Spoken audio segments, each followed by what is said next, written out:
శ్రీ మహాగణాధిపతయ నమ. ఐం మహాసరస్వత్యే నమ. శ్రీ లలితాంబికాదేవియే నమ. ద్వాదశ రాసుల వాళ్లకు అంటే 12 రాసుల వాళ్లకు ఈ ఆగస్టు నెలలో ఎలా ఉండబోతుంది అనే దాని గురించి ఇప్పుడు మనం తెలుసుకుంటున్నాం. మొదటగా మకర రాశి వారికి ఈ ఆగస్టు నెల అంతా కూడా ఎలా ఉండబోతుంది అంటే కొంచెం మిశ్రమ ఫలితాలుగా గోచరిస్తూ ఉన్నాయి. విపరీతమైనటువంటి శారీరకమైనటువంటి శ్రమకు తగినటువంటి ఫలితం అనేటువంటిది వచ్చినట్టుగానే ఉంటుంది గాని డబ్బు పరంగా, యోగపరముగా, కీర్తిపరముగా వస్తుంది గాని అయితే ఎక్కడో అసంతృప్తి అనేటువంటిది ఉంటుంది. కుటుంబ పరముగా కొన్ని ఇబ్బందులు, కడుపాత్రపరముగా కొన్ని ఇబ్బందులు, మానసికమైనటువంటి ఆందోళన, అనారోగ్య పరిస్థితులు, సమయానికి తిండి తినకపోవటము వలన కొన్ని ఇబ్బందులు కలిగేటువంటి పరిస్థితులు గోచరిస్తూ ఉన్నాయి గాక. ఏది ఏమైనా ఒకవైపు కీర్తి వస్తుంది కదా నాకేమిటి అని అనుకోవచ్చును, కానీ దాని వెనకాలనే నరదృష్టి అనేటువంటిది కూడా ఉంటుంది, తప్పకుండా ఉంటుంది గాక. కానీ ఏదో మీరు ఒక ఉన్నతమైనటువంటి ఒకటి పోగొట్టుకునేటువంటి పరిస్థితి గోచరిస్తూ ఉన్నది. దానికి సంబంధించినటువంటి నోటీసులు మీకు మీ చేతికి వస్తాయి అనేది తెలుస్తూ ఉన్నది. అంటే మీ ఉనికికి ప్రమాదమైనటువంటి నోటీసులు మీకు గవర్నమెంట్ నుంచి రావచ్చు. ఇంతకాలము నాకేమిటి పర్వాలేదులే అని అనుకున్నటువంటి వాళ్లకు కొన్ని ఇబ్బందులు అనేటువంటి ఎదురవుతాయి. ఇక్కడి నుంచి కొంత ఫేస్ చేయాల్సినటువంటి అవసరము ఉంటుంది. మీరు కూడా దానికి తదనుగుణంగా ఎవరినో ఒకరిని వెతుక్కొని కొంత డబ్బు పరముగా పోగొట్టుకొని, కీర్తిపరంగా కూడా ఏమిటి ఈయన ఇలా చేశాడా, ఇతను ఇలా చేశాడా అని నలుగురిలో అనిపించుకునేటువంటి పరిస్థితి వచ్చేటువంటి ఇది ఉంది అనేటువంటిది తెలియజేస్తూ ఉన్నాను. కాబట్టి ఆచితూచి అడుగులు వేయండి. వేసినప్పుడు కొంచెం జాగ్రత్తలు తీసుకోండి. ఎంతసేపు మనము ఇంకొకరికి చెబుతున్నాము అనేది కాదు, మనమేమిటి అనేటువంటిది కూడా చూసుకోవలసినటువంటి అవసరము ఉంటుంది కదా మీకు. అంటే చిన్నవాళ్ల వల్ల గాని, పై అధికారుల వల్ల గాని కొన్ని ఇబ్బందులు కలిగేటువంటి పరిస్థితులు గోచరిస్తూ ఉన్నాయి. స్థాన చలనం అనేటువంటిది కలగవచ్చును. ఇంతవరకు ప్రశాంతముగా ఉన్న చోటు నుంచి ఇంకొక చోటికి వెళ్లాల్సినటువంటి అవసరము, ఆవశ్యకత రావచ్చును. దానికి సంబంధించినటువంటి విధముగా నిర్ణయాలు తీసుకోవాల్సినటువంటి అవసరం ఏర్పడుతుంది. ఒక స్త్రీ పురోద్బలముతో మీ జీవితంలో ఒక మార్పు జరిగేటువంటి విధానము ఉన్నది అనేది తెలియజేస్తున్నాను. రాజకీయాలలో ఉండేటువంటి వాళ్ళు ఆచితూచి అడుగులు వేయాల్సినటువంటి పరిస్థితి ఉన్నది. వ్యాపారస్తులకు పర్వాలేదు, అనుకూలవంతముగా ఉన్నది. గతములో చేసినటువంటి పని ఒకటి తొవ్వి మళ్ళీ దాన్ని లేనిపోయినటువంటి విధముగా మీ ముందుకు వచ్చేటువంటి ఆ మచ్చ అనేటువంటిది మళ్ళీ మీకు రావచ్చును అనేటువంటిది తెలియజేస్తూ ఉన్నాను.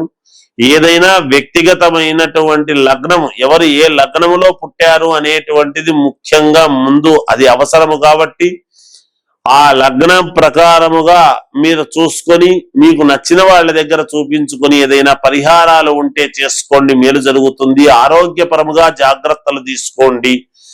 చిన్న ఇబ్బందులు కలిగేటువంటి ఇది ఉన్నది. దూర ప్రయాణాలు చేయకుండా ఉంటే మంచిది అని తెలియజేస్తూ జయోస్తు. 12 రాసుల వాళ్ళు కూడా ఈ మాసంలో, ఈ ఆగస్టు నెలలో ఏమి పరిహారము చేసుకుంటే మేలు జరుగుతుంది, ధనపరంగా మేలు జరుగుతుంది అనేటువంటిది ఆలోచనలు చేయాలి. ఏం చేస్తే బాగుంటుంది అనుకుంటే ఈ ఆగస్టు నెలలో మనకు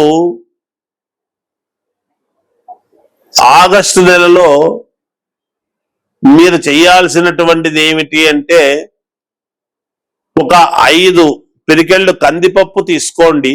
ఒక ఎర్రటి గుడ్డలో కందిపప్పు వేయండి. వేసిన తర్వాత 5 ఒక్కలు కూడా అందులో వేయండి. అందులో వేసి మీరు ఒక గణపతిని చేసి గణపతి అష్టోత్తరము, లక్ష్మీ అష్టోత్తరము చదవండి. చదివిన తర్వాత ఆ గణపతిని, ఆ తోలపాకులు, గణపతిని పెట్టి పూజ చేసినటువంటిది, అష్టోత్తరము చేసినటువంటి కుంకుమ అన్ని అందులోనే పెట్టి ఒక మూటలాగా కట్టండి. ఆ మూటలాగా కట్టి ఆ మూటను మీరు ఏం చేస్తారంటే మీరు బీరువాలో మీరు ధనం ఉండేటువంటి చోట పెట్టుకోండి. తప్పకుండా మీకు అనూహ్యముగా రావాల్సినటువంటి డబ్బు ఏదైనా ఉండినా లేదా మీకు డబ్బు కావాలనుకున్నా ప్రయత్నాలు చేస్తూ ఉంటే రాలేదని అనుకుంటున్నటువంటి వాళ్ళకి కానీ ఎవరికైనా సరే దీనివల్ల భూముల వలన ఇబ్బంది పడేటువంటి వాళ్ళకైనా కొంత మీకు ఊరట కలిగేటువంటి విధానముగా ఉండబోతూ ఉన్నది అనేది తెలియజేస్తున్నాను. ఈ ప్రక్రియ చేయండి, మీకు మేలు జరుగుతుంది. జయోస్తు. శ్రీ మహాగణాధిపతయ నమః. ఐం మహాసరస్వత్యే నమః. శ్రీ లలితాంబికాదేవియే నమః. ప్రేక్షక మహాశయులందరికీ కూడా నేనొక విన్నపము తెలియజేస్తూ ఉన్నాను. ఏమిటి అంటే, సహజముగా లోకా సమస్త సుఖినో భవంతు అని చెబుతూ ఉంటాం. డబ్బులున్నటువంటి వాళ్ళు అనేక రకాలుగా సామాజికమైనటువంటి ప్రయోజనాలు ఎన్నో చేస్తూ ఉంటారు. డబ్బు లేనటువంటి వాళ్ళు శారీరకమైనటువంటి శ్రమ ద్వారా నలుగురికి ఉపయోగపడేటువంటి పనులు చేస్తూ ఉంటారు. కానీ మాలాంటి వాళ్ళము అంటే నేను విబుధా సమాహిత ట్రస్టు లలితాంబికా పీఠం అధ్యక్షుడిగా, పంచముఖాంజనేయ స్వామి ఉపాసకుడిగా, వాస్తు జ్యోతిష పండితుడిగా నా ఆలోచన ఏమిటి అంటే, దీర్ఘకాలికమైనటువంటి అనారోగ్యముతో బాధపడుతూ ఉండేటువంటి వాళ్లకు నేనేమి ప్రయోజనము చేయగలను అని ఒక్కసారి నన్ను నేను ఆలోచన చేసి, వచ్చే సెప్టెంబర్లో వచ్చేటువంటి పౌర్ణమి నుండి వీళ్ళ కోసం ఒక హోమము అనేటువంటిది ప్రతి నెల పౌర్ణమి నాడు ఒక హోమము చెయ్యాలి అని అనుకుంటూ ఉన్నాను. అయితే కాంచానాం కర్మ విమోచనం అనేటువంటిది ఉంటుంది. హోమాలు అందరూ చేస్తూ ఉంటాం. చండీ హోమం ఉంది, సుదర్శన యాగము ఉన్నది, అలాగే లక్ష్మీ గణపతి హోమం ఉన్నది, నవగ్రహ హోమము ఉన్నది, మృత్యుంజయ హోమం ఉన్నది. ఇలా హోమాలు అనేక రకాలుగా ఉన్నాయి. ఈ మృత్యుంజయ హోమము ఇలాంటివి ఆరోగ్యపరముగా, అలాగే అరుణ హోమము ఇలాంటివి ముఖ్యమైనటువంటివి ఆరోగ్యపరముగా, అందరికీ ఆరోగ్యం బాగుండాలి, అయితే అందుబాటులో ఉండాలి. ఎప్పుడు కూడా అందరూ ధనవంతులే ఉండరు. ధనము లేనటువంటి పేదవాళ్ళు ఉంటారు, ధనం ఉన్నవాళ్ళు ఉంటారు. అయితే కాంచానాము కర్మ విమోచనం అనేటువంటిది ఒకటి ఉంది కాబట్టి నిజానికి నేను చాలా ఉచితముగా చెయ్యాలి అని అనుకున్నాను. అయితే ఉచితముగా చేస్తే ఫలించాలి కదా అనేటువంటి మాటతో ఒక్క 116 రూపాయలకు మాత్రమే చెయ్యాలి అనేటువంటి దృక్పథముతో పెట్టుకున్నాను. ఒక మనిషికి 7 సార్లు చెయ్యాలి అని అనుకుంటున్నాను నేను. ఎందుకు 7 సార్లు అంటే, 7 జన్మల యొక్క పుణ్య ఫలం. ఏదైనా మామూలుగా మనం చెబుతూ ఉంటాం, ఏమని, పూర్వజన్మ కృతం పాపం వ్యాధి రూపేణ పీడ్యతే అన్నాడు. అంటే వ్యాధి అంటే రోగం అని కాదు దాని అర్థం. పూర్వజన్మలో చేసుకున్నటువంటి కృతాసుకృతాలను బట్టి కదా మన జీవితం నడుస్తుంది. అందువలన ఈ జన్మలో మనము కొంచెము ఎవరైనా సరే, ఎట్లాంటి వాళ్ళైనా సరే, నాకు ధనికమని పేద అని అలాంటివి ఏమీ లేదు, తప్పుగా అనుకోవద్దండి గాక. ఏమిటి అంటే, ఎందుకు చెప్తున్నాను అంటే, ఈ మాట లేని రిక్షా దొక్కుకునేటువంటి వాళ్లకు ఒక పెళ్లి మంత్రము, బెంజు కార్లలో నడిపేటువంటి వాళ్లకు ఒక పెళ్లి మంత్రము లేదు కదా.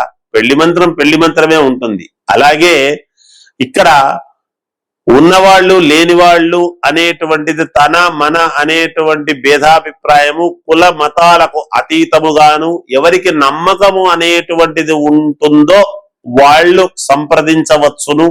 తప్పకుండా వాళ్ళ పేరు వాళ్ళ గోత్రము ఇస్తే నేను తప్పకుండా చేయడానికి సిద్ధంగా ఉన్నాను. మీరు ఆ 116 రూపాయలు ఇస్తేనే చేస్తాను, లేకపోతే లేదనేదేం లేదు.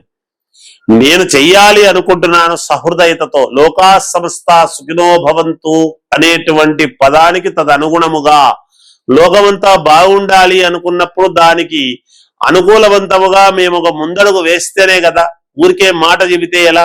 మాటకు తగినటువంటి క్రియ ఉండాలి, క్రియకు తగినటువంటి చేతలు ఉండాలి. అందువలన అలా చెయ్యాలి అనేటువంటిది నాకు లలితాంబికాదేవి యొక్క అనుగ్రహముతోనూ పంచముఖ ఆంజనేయ స్వామి అనుగ్రహముతోనూ భావించి ఇది నేను అందరికీ చేరువ కావాలి, ప్రజానీకానికి అంతటికీ కూడా అందరికీ తెలిసి దీన్ని సద్వినియోగం చేసుకుంటారు అని ఆశిస్తూ జయోస్తు.